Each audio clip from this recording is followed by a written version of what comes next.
Dans un instant, le carnet d'adresses d'RTL vous régale. C'est le coup de cœur de ce midi. Il s'appelle Sylvain Olivier. Il est paysan, il est transformateur de petits fruits rouges. Il est en Bourgogne, il travaille le cassis. C'est des choses formidables, on vous en parle. RTL vous régale. Avec Jean-Michel Zeka. Je vous en parlais il y a un instant, c'est le carnet d'adresses d'RTL vous régale. Direction Nuits-Saint-Georges. La seule évocation du nom nous fait déjà rêver. Nous sommes en Bourgogne. Il nous attend Sylvain, bonjour. Oui, bonjour. Bienvenue Bonjour. sur RTL. Sylvain, agriculteur dans le cassis avec votre femme Isabelle. Alors j'aime bien parce que vous vous dites ouvertement paysan. Vous avez créé votre entreprise en 1995. Racontez-nous en 2 mots votre histoire. C'est une histoire familiale, comme souvent je le dis, Sylvain. Ah oui, complètement. C'est une histoire qui s'inscrit dans la tradition de génération en génération, puisque on est la 5e génération à être dans la maison dans laquelle on est, à cultiver des petits fruits rouges. Pas seulement le cassis, mais aussi la framboise, la fraise, la groseille, la cerise, et puis la pêche de vigne. Ah. Par contre, on est les premiers à transformer et à vendre en direct à la ferme le fruit de notre travail. L'histoire est originale et elle mérite d'être racontée parce que l'idée de transformer ce cassis vous est venue à la suite d'un événement historique. Oui, à la suite de la chute du mur de Berlin. En fait, le premier producteur mondial de cassis étant les pays de l'Est, la Pologne notamment, qui est quand même la terre-mère du cassis. Et à partir de ce moment-là, plutôt que de vendre nos cassis aux industriels, on a commencé à les vendre en direct pour en tirer le meilleur goût, la meilleure saveur. Et puis, il y a déjà 22 ans maintenant qu'on est des circuits courts, en fait. Mmh. Comment on récolte du cassis, Sylvain Olivier ? Je sais que les récoltes se font quoi, début juillet ? Voilà, la récolte, elle se fait suivant les années et la saison, puisque c'est la météo qui nous guide, mais dans la première quinzaine du mois de juillet, tout à fait. Et puis, on a une machine, un peu comme une machine à récolter le raisin, qui va venir secouer les petites branches et les baies de cassis, et puis les cassis mûrs vont chuter, et puis ensuite il y aura un aspirateur pour les feuilles, et puis on les cueille en caisse d'une quinzaine de kilos, et après ça part en surgélation pour ensuite être travaillé tout au long de l'année pour fabriquer des produits frais. Je lisais que vous congéliez vos fruits toutes les 2 heures. Oui, en fait toutes les 2 heures, on surgèle, on congèle pas, on fait de la surgélation pour complètement stopper le fruit à l'instant où il va être mis en conservation. C'est fragile. Je me permets de faire un point. C'est quoi la différence entre congélation et surgélation ? La congélation, c'est un peu comme à la maison, c'est-à-dire que vous avez un congélateur, il fait moins 18. Avant que votre produit soit, que le froid est rentré à l'intérieur du produit, il faut plusieurs heures. Et là, l'eau va se cristalliser et puis former des gros cristaux d'eau qui vont déstructurer le produit. La surgélation, c'est au-delà de moins 70 et en 20 minutes, tout est pris au froid. Et l'eau n'a pas le temps de créer de gros cristaux. Elle reste à l'état à queue et puis de faire plein de petits cristaux partout. Et quand on décongèle, en fait, on récupère les mêmes propriétés qu'un fruit frais. D'accord.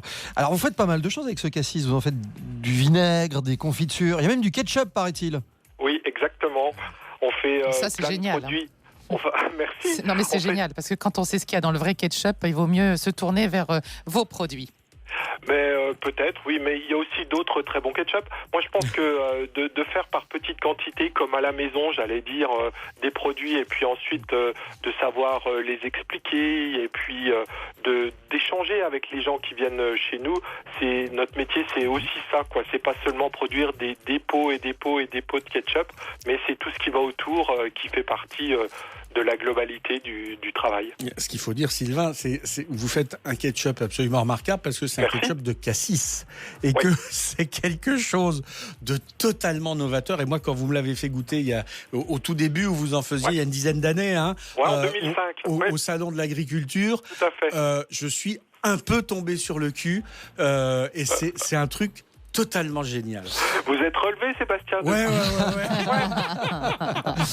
Sylvain, l'histoire est assez jolie. Il se trouve que pour les 20 ans, pour fêter le 20e anniversaire de votre activité, vous avez lancé un concours d'idées. Oui. Et donc, il y a quelqu'un qui vous a proposé une crème de cassis. C'est ça. Assez remarquable. Une crème de cassis d'exception avec l'idée un peu comme les grands crus, nous ici en Bourgogne, puisque de toute façon, les viticulteurs sont un peu un modèle. Pour nous, c'est des gens qui crevaient de faim avec la vigne dans les années 30, qui aujourd'hui vivent comme il faut de leur travail et de leur raisin et ont su le valoriser. Et donc, il y a des crus dans le raisin et nous, on s'est dit, mais toutes les plantes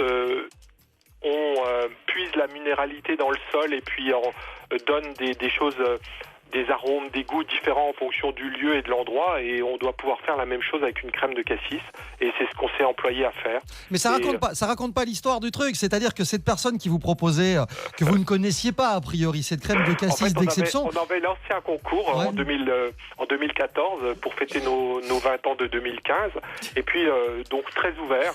Les gens nous ont écrit par mail plusieurs propositions, et il y avait 2 propositions qui avaient retenu notre attention, dont une particulièrement, on se disait, ça c'est quelqu'un qui nous connaît quand même très bien. C'était rien de le dire, il s'agissait de votre propre fils. C'est ça, Voilà. quand on a dit bon, on va choisir ce projet-là, on a renvoyé un petit mot au mail qu'on avait, et là c'est notre garçon qui est descendu à 4 à 4 les escaliers de sa chambre C'est formidable. pour nous dire « Ah merci les parents, c'est génial ». Est-ce qu'il y a plus belle reconnaissance que celle-là quand on fait le métier que vous faites? Franchement. Ouais, je crois pas. Voilà. Nous là en ce moment on est heureux de ce que l'on fait, parce qu'en plus on est en train de le transmettre à nos enfants. Donc les deux reviennent sur la ferme et puis vont endosser notre métier de paysan, et puis J'adore pendant une cette dizaine idée. d'années on va cohabiter, puis après tranquillement on leur laissera la place pour de vrai. Je vais vous dire un truc, on travaille les œufs aujourd'hui dans cette émission, et en racontant votre histoire, vous venez de me flanquer la chair de poule. Je trouve ça magnifique. Ah ouais. Voilà. Sylvain qui pratique la macération en musique, qui met du Mozart dans la cave, vous repose le Exactement. cassis. Voilà, il paraît que ça permet d'obtenir une meilleure extraction, un jus absolument Ouais, c'est-à-dire que incomparable. nous, en plus, on est des paysans, mais bio, voire biodynamique. Donc, en fait, la biodynamie, c'est toute cette gestion des énergies, quoi. Sylvain et Isabelle Olivier, retenez Voilà. la ferme Fruits Rouges au hameau de Ouais. Conqueur à Nuit-Saint-Georges. On est au cœur de la Bourgogne. Il y a un site internet également, www.fruitsrouges.fr. Et venez nous voir, on goûtera, on partagera plein de bonnes choses. Avec Nous plaisir. dites pas ça parce qu'on rapplique. hein. Ben, je vous attends de pied ferme. Avec plaisir. Très bon 15 août à vous aussi, Sylvain. Merci à revoir, vous aussi. Sylvain. Et Bonne bravo journée. encore. Dans un instant, la suite d'RTL vous régale. Et de nous.